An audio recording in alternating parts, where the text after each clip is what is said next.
മണിപ്പൂരിൽ കലാപം തുടങ്ങിയതിനു ശേഷം പ്രധാനമന്ത്രി നരേന്ദ്രമോദി 2 വർഷത്തിനിടയിൽ ഒരു പ്രാവശ്യമെങ്കിലും അവിടേക്ക് പോയിരുന്നുവെങ്കിൽ ബി.ജെ.പിക്ക് ഇത്രയും വലിയ തകർച്ച ഉണ്ടാകുമായിരുന്നില്ല. മണിപ്പൂരിൽ പ്രധാനമന്ത്രി അമ്പേ പരാജയപ്പെട്ടതോടെ കോൺഗ്രസിന് തകർപ്പൻ വിജയം എന്ന് തന്നെ പറയാം. തക്ക സമയം നോക്കി തലയ്ക്കടിക്കാൻ കോൺഗ്രസ് കാത്തുനിന്നതോടെ ബി.ജെ.പി അവിടെ പരാജയം സമ്മതിക്കുകയായിരുന്നു. മണിപ്പൂർ എന്ന ബി.ജെ.പി സംസ്ഥാനത്ത് ആ പാർട്ടി ഇന്ന് സർവ്വമേഖലകളിലും തകർന്നിരിക്കുന്നു. ഗത്യന്തരമില്ലാതെ മുഖ്യമന്ത്രിയെ രാജിവെപ്പിച്ചത് ആഭ്യന്തരമന്ത്രി അമിത്ഷായാണ്. കോൺഗ്രസ് അവിശ്വാസ പ്രമേയത്തിന് നീക്കം നടത്തുകയും സർക്കാരിനെ വലിച്ചു താഴെയിടുമെന്ന് ഉറപ്പായതോടെയുമാണ് അടിയന്തരമായി മുഖ്യമന്ത്രിയെ വിളിച്ചു വരുത്തി അമിത്ഷാ രാജിവെക്കാൻ ആവശ്യപ്പെട്ടത്. ഇപ്പോഴിതാ മുഖ്യമന്ത്രി ബീരേൻ സിംഗിന്റെ രാജിക്ക് പിന്നാലെ മണിപ്പൂർ നിയമസഭാ സമ്മേളനം തന്നെ മാറ്റിവെച്ചിരിക്കുകയാണ്. നടത്താൻ കഴിയാത്ത രീതിയിൽ ബി.ജെ.പി തകർന്നിരിക്കുന്നു.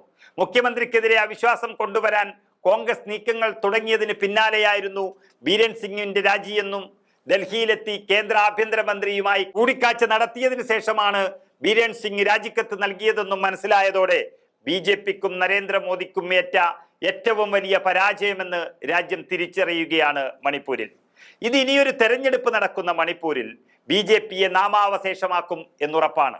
വളരെ ദാരുണമായ മണിപ്പൂരിലെ സ്ഥിതിഗതികൾ നേരിട്ട് വിലയിരുത്താൻ ബി.ജെ.പിയുടെ നേതാവ് സംബിത് പത്ര ഇംഫാലിൽ തന്നെ തങ്ങുന്നുണ്ട്. നേരത്തെ കോൺട്രാക്ട് സംഗ്മയുടെ National People's Party Biren Singh സർക്കാരിനുള്ള പിന്തുണ പിൻവലിക്കുമ്പോൾ തന്നെ അപകടം മണത്തതാണ്.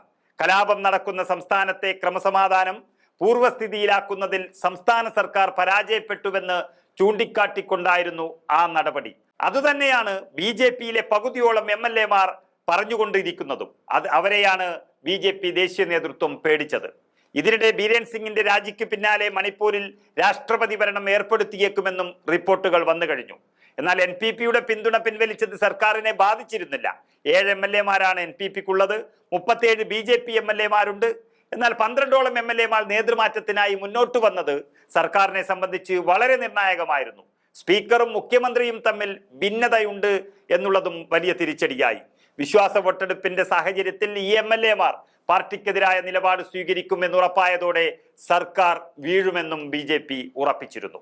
ഡൽഹി തെരഞ്ഞെടുപ്പ് വിജയത്തിൽ പാർട്ടി തിളങ്ങി നിൽക്കവേ മണിപ്പൂരിൽ ഒരു അവിശ്വാസ പ്രമേയം പാസായാൽ അത് വലിയ തിരിച്ചടിയാകുമെന്ന് കണ്ടുകൊണ്ടാണ് ബി.ജെ.പി കേന്ദ്ര നേതൃത്വത്തിന്റെ പൊടുന്നനെയുള്ള ഈ തീരുമാനം വന്നത്.